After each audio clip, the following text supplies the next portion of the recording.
Hello, this is Mr. Seymour, and what I'm going to do is talk about a part of the lesson that we have not had a chance to go over, which is prohibition. So we didn't get to do these in live sessions this week, and I want to go over this with you.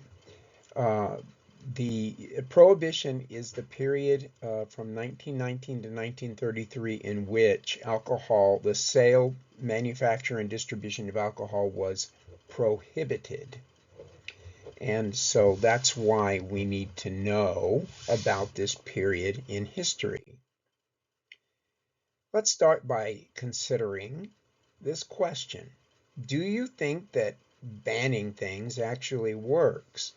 Telling people that they can't do something, does it actually work, or does it actually make things even worse?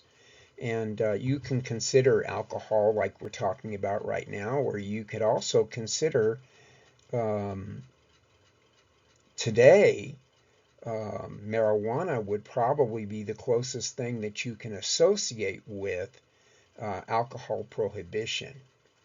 So consider that as we go through.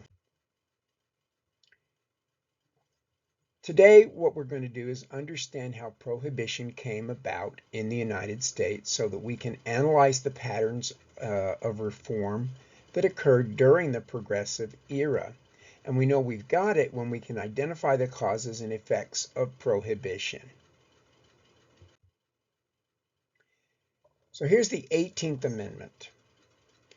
Let's take a look. I'm going to read you what it says, and then we need to analyze a little bit about what exactly it says. So the 18th Amendment, Section 1 says, after 1 year from the ratification of this article, the manufacture, sale, or transportation of intoxicating liquors within the importation thereof into or the exportation thereof from the United States and all territories subject to the jurisdiction thereof for beverage purposes is hereby prohibited.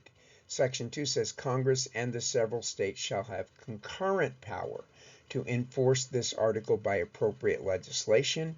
Section 3 says this article shall be inoperative unless it shall have been ratified as an amendment to the Constitution by the legislatures of the several states as provided by the Constitution within 7 years from the date of the submission thereof by the states of the Congress. Okay, so first of all, this was a change or amendment to the Constitution, which means that it had to be ratified first in Congress, and then it's sent down to the states. If 2/3 of the Senate and the House agree that it should be an amendment to the Constitution, that's one way we can change the Constitution. So that's the first thing. And then it goes down to the states, and the states then one by one had to vote on it. And by 1919, they had all adopted this. So it was after it was adopted and ratified, which is basically saying, okay, it's going to become law. Then after that, the sale and importation, manufacturing, transportation of alcohol was illegal. It also said that the states had the authority, along with the federal government, to make laws that would enforce this prohibition and would apply criminal penalties for those that sold, manufactured, or distributed alcohol. So the last part says that it can't take effect until the legislature and at least 2/3 of the states have adopted it, and that if they didn't adopt it or ratify it within 7 years, then it would not take effect. But it did take effect, and it didn't take long to ratify this. It was within a year or so. Your vocabulary. These are the words you need to know: prohibition, speakeasies, the Volstead Act, the 18th Amendment, and the 21st Amendment, and bootleggers. So prohibition means the legal prevention of the manufacture, sale, and transportation of alcoholic beverages in the United States from 1920 to 1933 under the terms of the 18th Amendment. And I'm going to make sure I include a link on each of these for you so that you can get, those will be in the Nearpod, so that you can get to these online. Speakeasies were basically illegal bars. They were also called blind pigs or gin joints, and these were secret places where alcoholic beverages were illegally sold during Prohibition. The Volstead Act was the law that was enacted in 1919 and took effect in 1920 that actually provided a way for the government to enforce the 18th Amendment prohibitions against manufacturing and selling alcohol. It also made it a crime to manufacture or sell alcoholic beverages, but it actually created a black market, and by doing that there was an unintended consequence, which is that there was a rise in gangland violence during this prohibition period.